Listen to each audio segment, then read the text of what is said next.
Hey guys, welcome back to the channel. And before we get into things, please go ahead and hit that like button, hit that subscribe button, and throw me a comment whether you like things or not. In today's chat, we speak with a representative of a very little known style of southern praying mantis called the KS Seung branch. He is a sixth generation master and has been spreading the art with those who wish to learn it. Please welcome Sifu Yasser Bilgrami. How are you doing today, sir? I'm doing well. Thank you for having me on your show, Sifu Winter. Let's start. No problem. I have Yeah. absolutely no problem. So we can Okay. definitely get out of you here because I know there's like a 9 hour time difference between us. So let's go ahead and start things. First question, Okay. Sifu Yasser. How did you start the martial arts? Okay. Like everyone of my generation, I'm in my mid 50s. We were Bruce Lee fans, and our dad used to take us for Bruce Lee movies, and usually you had two movies at one time. One movie and an interval and a second movie. And then the Hong Kong chop suey kung fu movies. I grew up in that. Uh, that's what were my inspiration. And I started at the age of 10, which is 1981. And I'm from India, Hyderabad, but my family moved to the UAE in a city, Sharjah. That's where I grew up. And at the time, there was just Shotokan karate and judo on offer. But there was a taekwondo team that was doing the rounds of the schools. And that looked the closest to Chinese kung fu that I saw on the chop suey movies. And I was one of the first people to sign up. And this was under Grandmaster Jong-Soo Park. I was one of his first students. He's very famous in the US later. He's the one who brought Taekwondo to UAE. Uh, I trained Taekwondo. He refused to give a black belt to anyone under 18. So I had a red and blue belt, a red and black belt as a kid. I got that at the age of 15.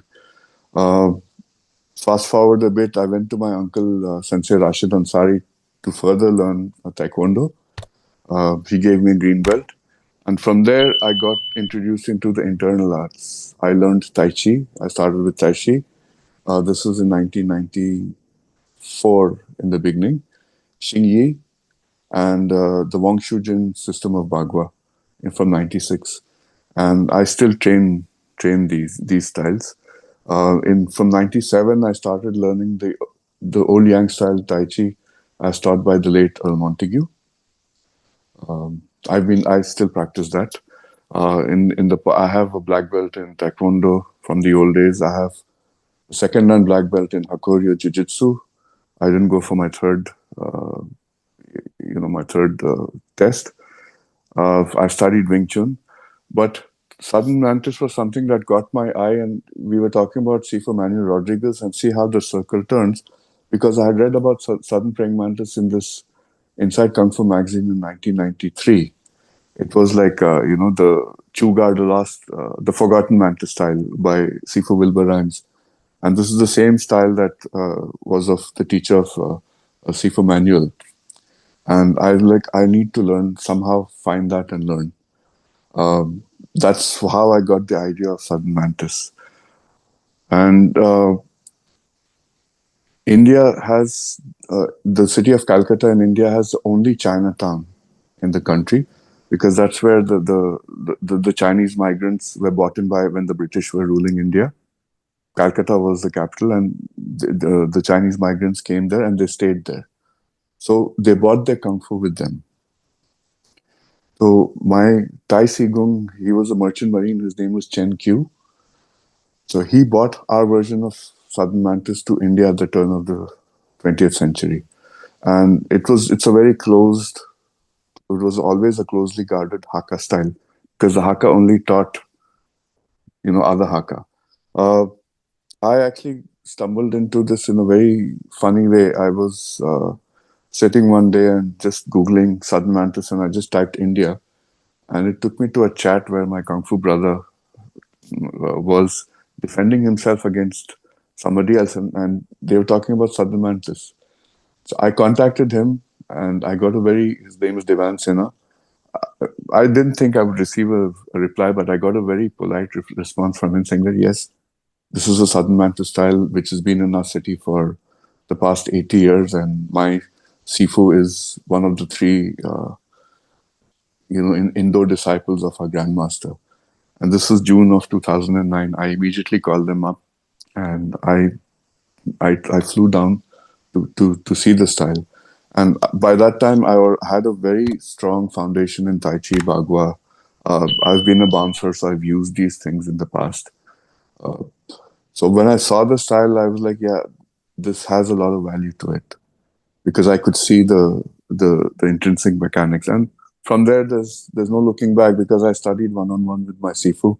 I would go stay with him. We'd train on, in fact, all night, most of the time, and then I would do the day classes. And he passed away, unfortunately, in 2018. So about our style, the old name of the style is Q Shu Kam Thonglong Quetzot. Q Shu Kam means golden bridge. Thonglong Quetzot is praying mantis pie. And this is in the Moyang Hakka dialect. Now, if you see, most of southern mantis is Cantonese, Sao, because that's, when the mantis styles came to the East River and then Hong Kong. So our style is a lot older, and it's from the Fujian, and it's pre 1850. And what shows that it's pre 1850 is because we have the General Kwan salute. And the only other mantis pie that has is the iron ox pie. So, because this General Kwan salute was banned by the Manchus when they took over, and anybody found using it, they'd have like 9 generations of their family killed. So this is still in with us, because ours is historically still in Fujian, and there's still, see, Southern Mantis is actually an offshoot of white crane, Fujian crane. Most of the styles are offshoots of Fujian crane. That's the parent system, five ancestor fish, etc. So we have a lot of the crane part in it as well. So Southern Mantis from Fujian migrated to the East River, and from the East River to Hong Kong, where you have the Chu and the Chow and the Juklums. But ours is a lot is earlier, and ours was our Tai Sigung Chen Q learned from a monk named Yap Mun, and in the boat that he was actually a sailor in, Yap Mun was with him. Was a cook, I think, in the boat. So he learned from Yap Mun. So apparently, in the old days, the wandering monks would go and teach Southern Mantis. So you have Lysium C, who's the Juklum head. You have, I forget the name, but he's the head of the Lao Sui lineage, I think Wong Fu Gong, I don't know. And for us, we have Yap Mun.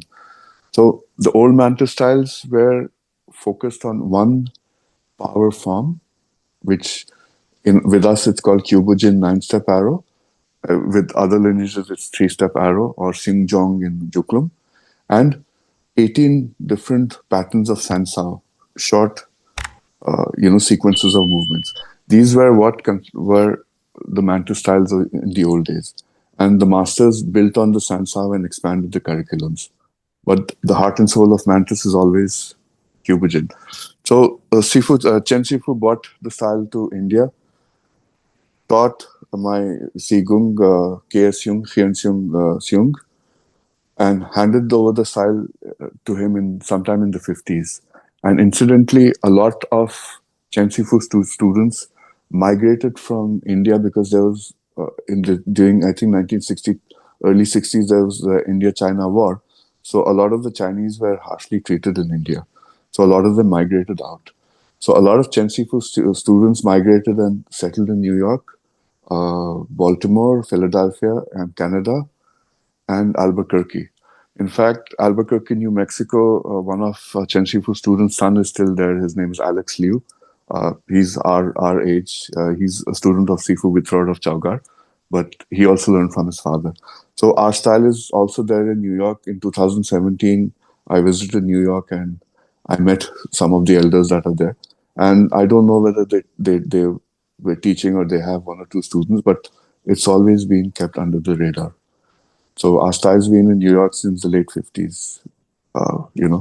No one's aware of it except for, I think, a few people. The late Henry Puyi knew about our style, so he's one of the people.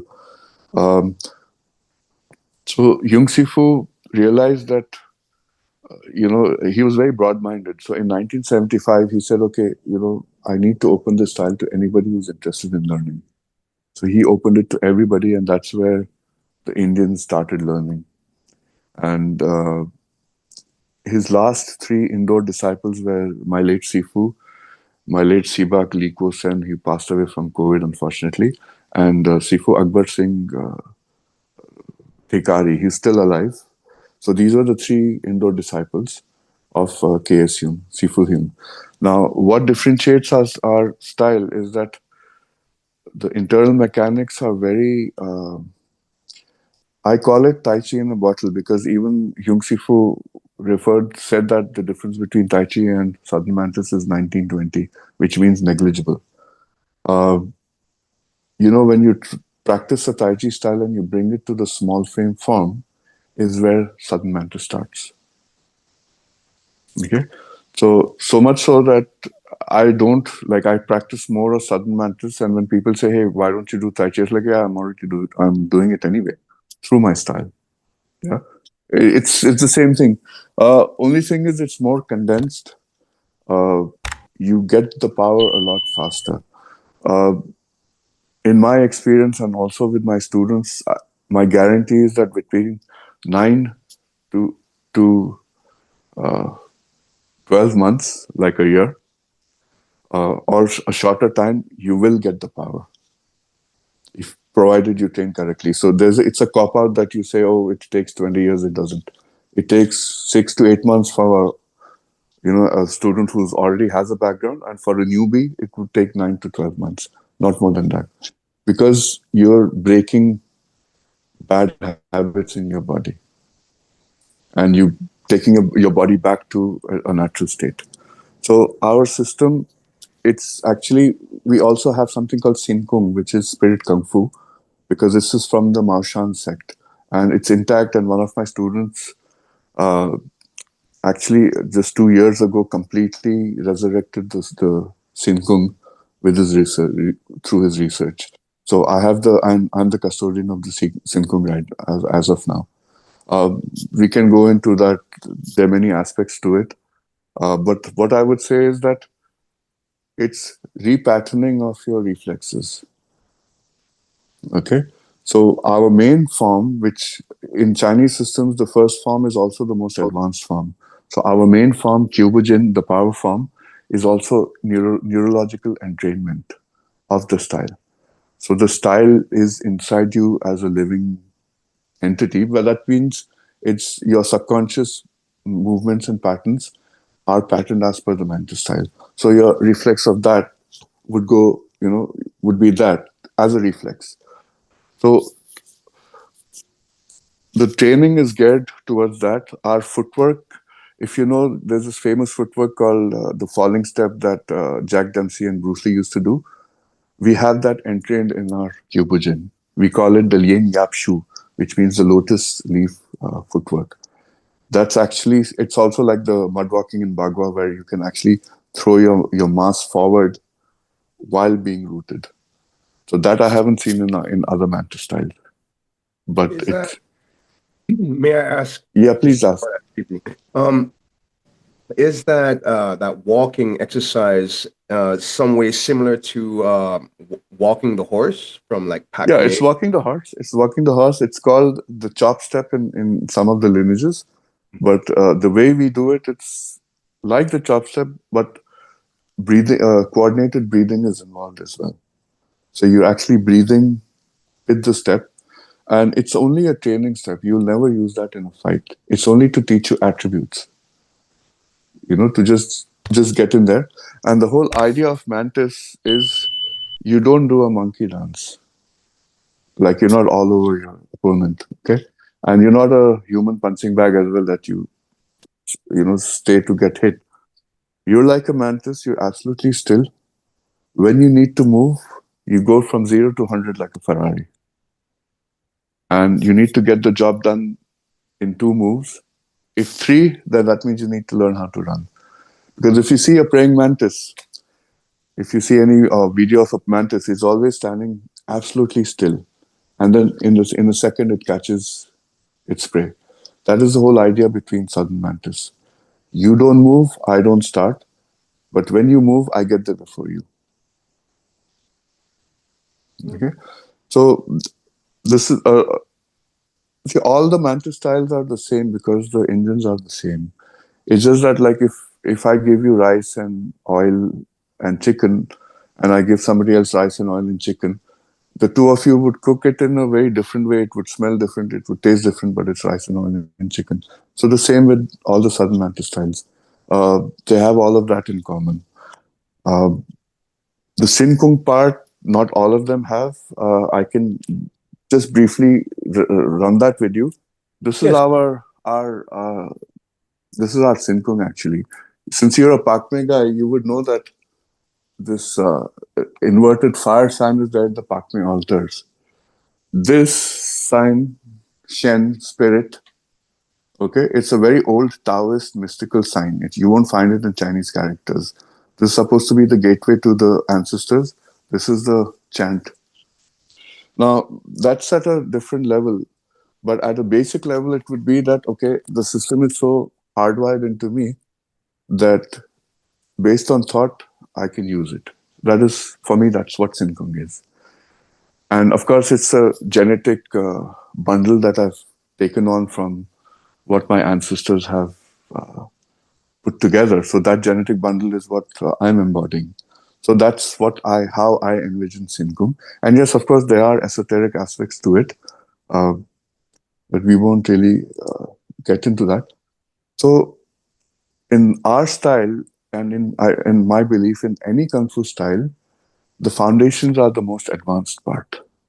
Basic training is where your advanced stuff is. There's no such thing as fancy forms. If your foundations are strong, then your kung fu is high level.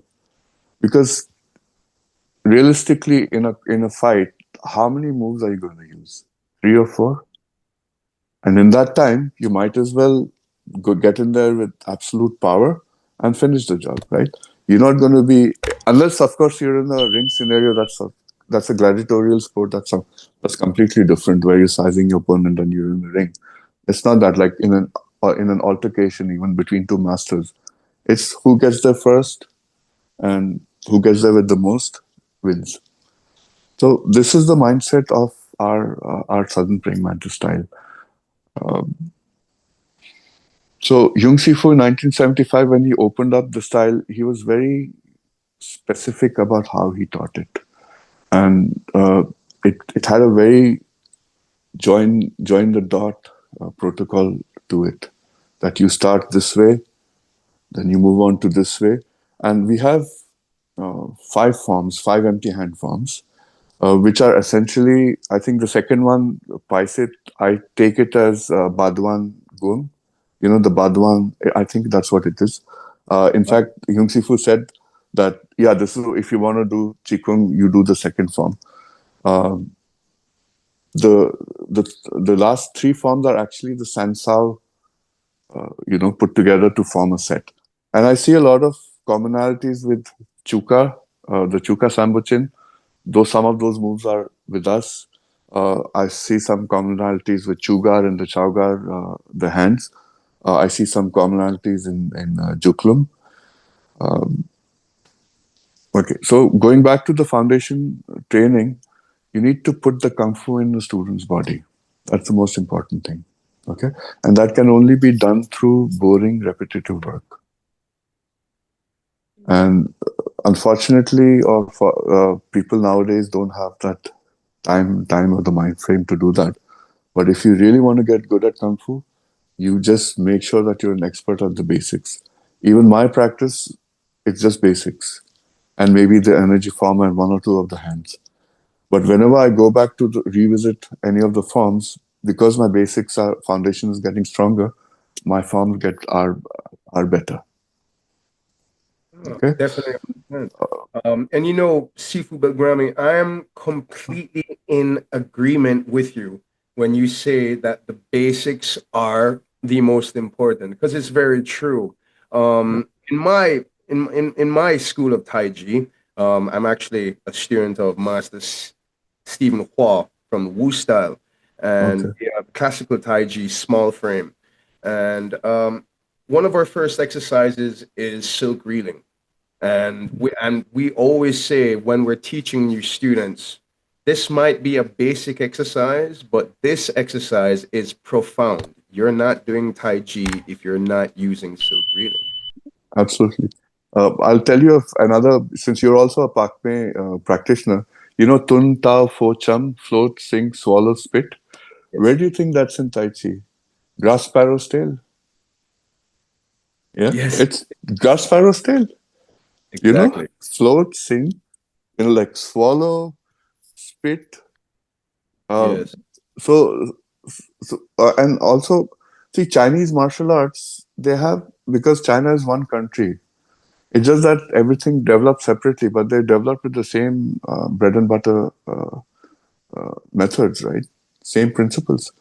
So, you know, this is the commonality I see with Tai Chi. Like float, sing, swallow, spit. We learn it at a very intensive level in our Kyubujin form.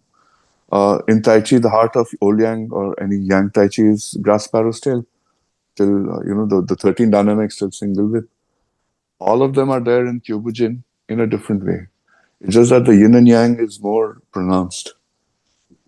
So that's the and Southern Mantis deals with smaller aspects of a longer arc.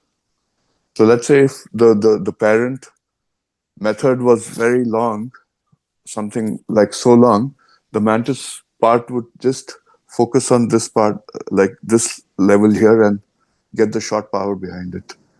As it's that same long thing, but just done here because it's a you don't withdraw your fist while you strike. It's like a machine gun, boom, boom, boom, boom, boom. But to get the power for that, you learn it through the form, the 3-step arrow, the 9-step arrow that we have, and uh, the primary weapons are the Phoenix Fist. In fact, one of the ways that I'll tell you, uh, if when I look at someone holding a Phoenix Fist, I know whether he's doing it correctly or not, just by the structure, because there's a certain structure involved to it. Uh, we have the Ginger Fist, very very nasty. We use a lot of the fingers later on. At a high level, we use fingers. That's in our style. Uh, how effective is it in combat? It's really effective because my Sifu was a known fighter.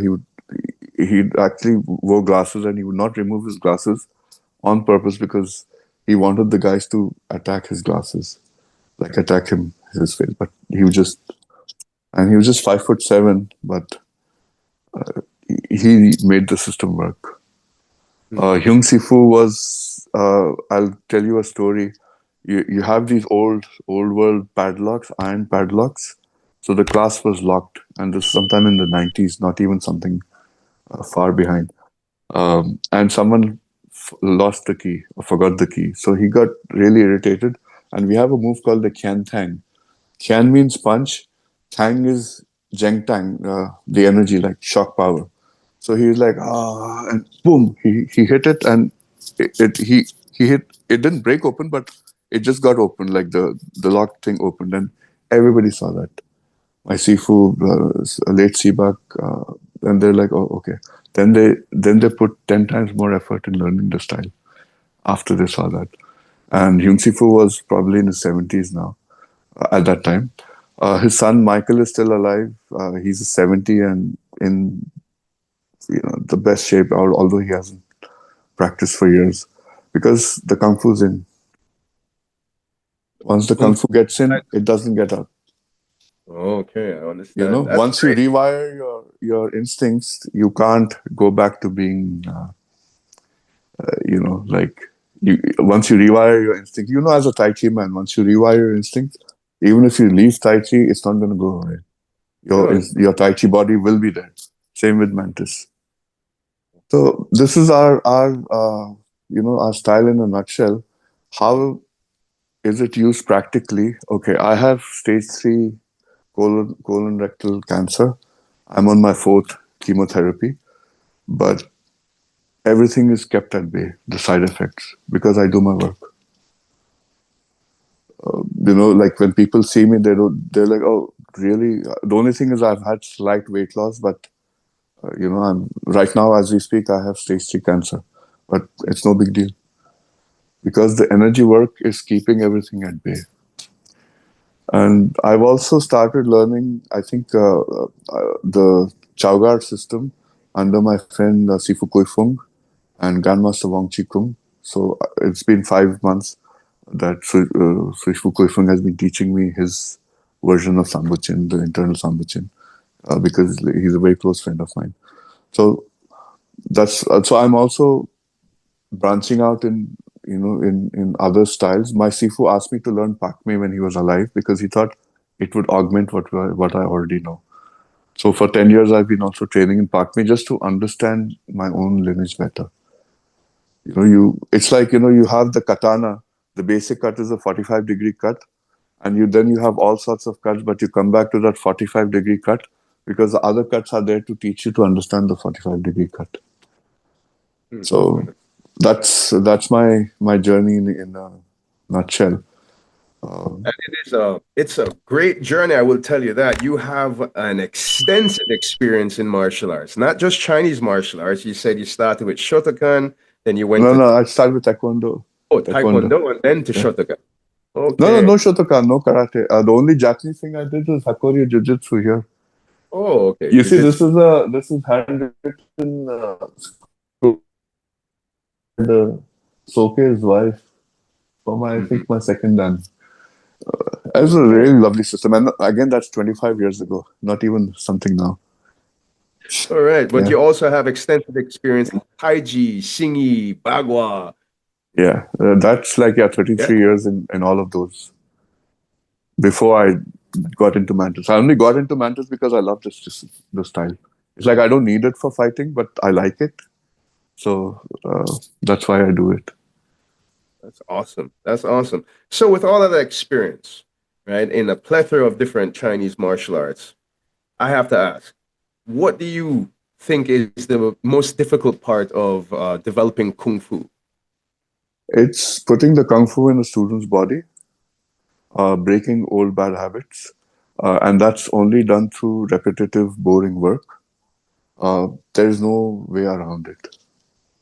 You know, even for our style, although I was fast tracked uh, because I was already knew I could easily adapt to what the training was. I still went back and broke the system down and built it back from scratch to the foundations. So foundations in Chinese Kung Fu, the secret is foundations. If you're a Wing Chun practitioner, you need to be doing Silan Tao every day. Doesn't matter what lineage, because that's the system getting into your psyche, so that it's an automatic response. One of the ways my Sifu taught us was that he would wake you up at 3 in the morning and say, "Okay, do this form."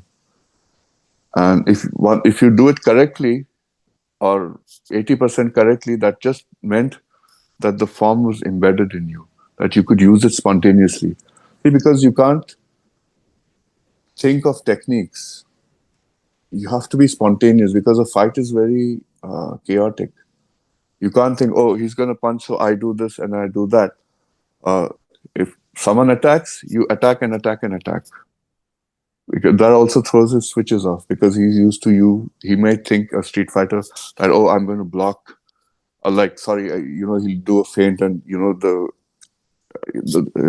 I'd block and then he'd try again. But if he would just do a feint and I just attack and attack and attack, his switches are completely off. That's also the mindset of Mantis and the internal arts. You use something called, I'll share it with you, eagle vision. Okay? That's eagle vision means you have two ways of looking. One is if I look at you directly at the expense of everything else, that's myopic. But if I look at you as part of the whole, any movement that you do, my subconscious will pick it up. Okay? So there are a few things that are there hardwired into the mantis style. For example, you see things from the corner of the eye, that's when your reflexes take over. So our hands are always in the corner of the eye. They don't go beyond. So that's automatic training that, okay, for this eagle vision. Second is you're always going forward. In fact, our front knee is bent quite a lot because that's where through the knee is where you will be putting your weight through an opponent through from this little needle, the phoenix fist. So this eagle vision is also in Tai Chi. Uh, when a owl catches a mouse, it doesn't look at it. It zeroes in on the space around the mouse and just catches it. Right? It's the same here. So you're not really looking at your opponent, you're looking at him as part of the whole.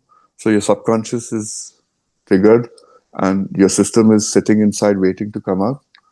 And when you move, the system comes out and does the dirty work reflexively.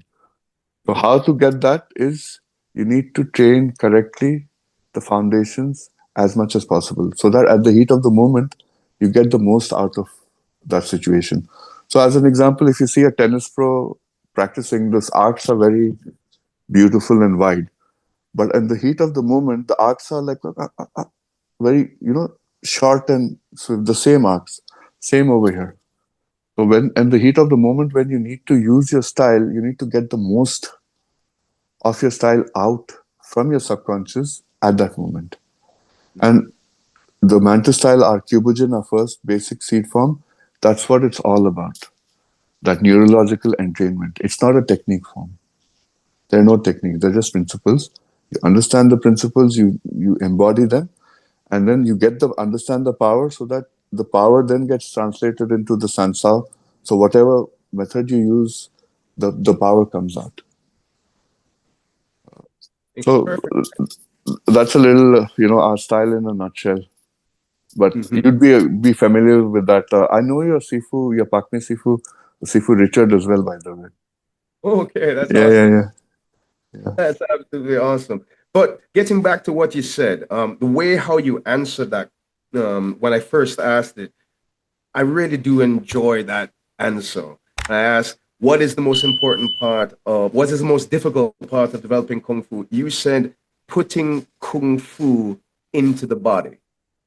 I love the way how you said that because Yeah, that is so true. And the only way that that Kung Fu is going to get into the body, again, quoting you, is through boring repetition. yeah, yeah, Therein lies Kung Fu itself, right? yeah. That's a great answer. That is a great answer. Now, I want to take you down into the next question because I'm very eager to hear to hear you Okay. answer. Right? How has your martial training, Sifu Bilgrami, how has that influenced your life? Okay. I've been like I'm a very senior person in the corporate world, in the corporate banking world. Okay, and I actually uh, the first job that was offered to me, I took it because for the simple reason I needed to earn money so that I could travel and learn from teachers.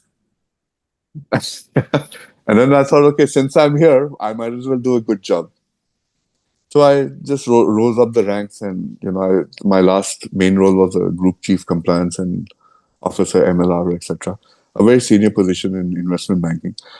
But the focus of okay, this is where I need to see. I see myself 5 years down the line, and this is the steps I need to take. And I'll have setbacks, but doesn't matter. You just keep doing it, and that's what helped me in life. Uh, Kung Fu is part of life. In fact, my Sigum K.S. Jung, he would say like his son Michael is a top chef. All the time he's either hitting the wall subconsciously. So the Kung Fu is part of your everyday life. Like if I'm walking, I see an elevator, I just boom, use that without thinking. So it's a part of me. How I use it in life is the parts which help me health wise. I share that openly with people who need help. That look, okay, you have this issue. Let me show you this thing. It'll help rectify your issue. It'll make it better, but you need to work on it. That's how it's helped me. But the focus that I have from Kung Fu has helped me in the corporate world, and it's helped me in life in general. and the kind of discipline that kung fu gives you. Because see, only discipline can take you through basic, boring, foundational training. Nothing else. Or standing for hours in one position, or just going up and down a hall. When I learned Shingi, I'll just tell you how I learned it. The five elements, my teacher would take me to a straight road and say, do it correctly up and do it correctly down. So I don't practice Shingi, it's been decades, but I still can do the five elements perfectly because I was going up and down. I don't know whether it was a kilometer or 800 meters, I have no idea. It's just a straight road. So Pichuan, Dengchuan, up and down. But just the thing to do it, that means if you can do that and you can get over your physical, being uncomfortable physically, then you can do anything. You can apply those principles anywhere. All right. So, so what I'm hearing is that martial arts, your martial arts training throughout your life has actually helped you become um, goal oriented. Yes. Like you know the steps, or like you know the goal is this, and you Yeah. know the steps that you need to take to get to that goal. I'm with it. I completely understand it. Right? Because I myself have found that to be true. That my martial arts training, because I know I need to do this and I need to do that in order to get to a certain place, in order to get closer to my goal. I've noticed I've applied that to most other parts of my life. And I see that with you, especially with your answer right there, sir. Right. Mm. So it's made you more goal oriented and More clarity oh, there of it is. clarity of thought, clarity of focus, and what also happens is that you have a lot of, for example, a lot of politics and stuff. Once you goal oriented, you just shrug them off and just get on with the work. Sometimes you're in a, like, at least in the corporate world, you're in a very tight corner. What happens then? You just get on with life. You just get on with it, and till your circumstance changes, and that's a direct thing from your practice. Because if you say, okay, today I'm going to do 30 reps up and down the hall, yeah, that's your goal, and you start getting tired after the 20th, but you still push yourself. That's actually you reprogramming your psyche, isn't it? For anything like principles, like that those principles can be applied anywhere else. That if you're in a tight corner, yeah, it's all right. Okay, let's just wait it out and see where we go. That, that's what. Yeah. So yeah. It's very true. Very true. Very good answer, sir. That's absolutely great answer. So we're carrying on into another question, which I believe I say to all my guests, it's a very cerebral question. And the reason being is because, well, I'll just ask you. If you could teach the new generation of martial artists only one thing, it could be technique, it could be philosophy, what would it be? I would teach them discipline through hard work because see, that's a universal principle. I would rather teach a universal principle, and discipline is what gets you everywhere in life, and consistency. Discipline leads to consistency. Discipline and consistency. That's it. Then you can, whatever goal you have, you may. It's not necessary that you're into martial arts. You may like ice hockey. You know, and then that will also inculcate. Okay, you need to take the first step to start your journey, right?